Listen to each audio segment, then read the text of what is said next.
If you're wondering why a car channel is talking about forts, think of it this way.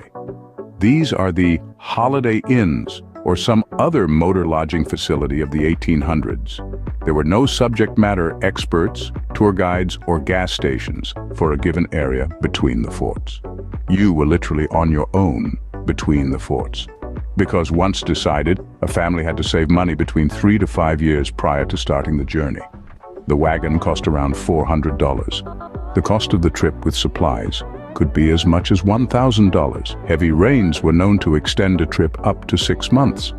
If you want a better idea what was living on a trail was like, watch the television series 1883 on Paramount.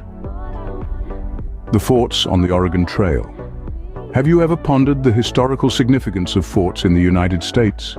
Let's embark on a journey through time, starting in 1843 with Fort Bridger. Established by Jim Bridger, this fur trading outpost served travelers on the Oregon and Mormon trails.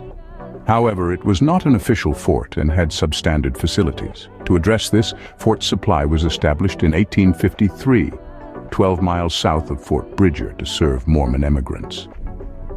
During the Utah War in 1857, a land dispute led the Mormons to set fire to Fort Bridger to prevent the Army from using it, marking the First American Civil War.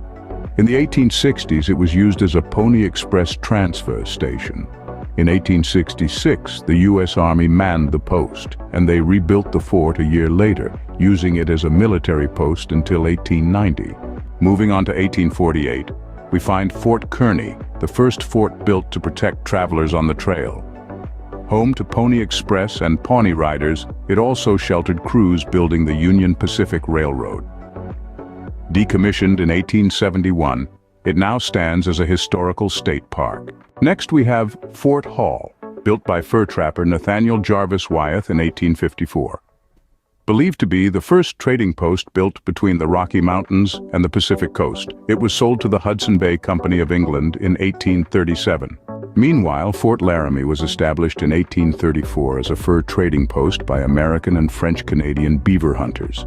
In 1849, the U.S. Army purchased it for $4,000 and converted it into a military outpost, making it the largest known military outpost before its decommissioning in 1890. On the other hand, Fort Vancouver started in 1824 as a Hudson's Bay Company fur traders outpost. Later, the U.S. Army established Vancouver Barracks directly adjacent to the fort in 1849.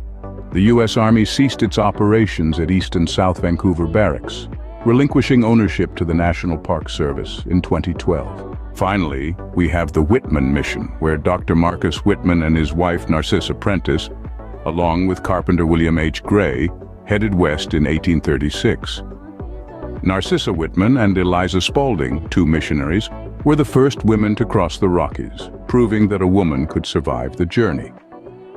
To conclude, forts have played a crucial role in America's history, serving as trading posts, protecting travelers, and acting as military outposts.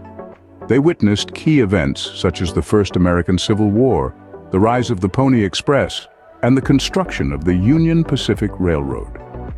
Today, many of these forts stand as historical state parks, offering a glimpse into the past and serving as reminders of the pivotal events that shaped the nation.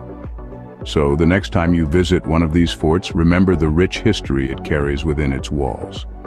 If you liked this video, please consider giving a thumbs up. Thanks and have a great day.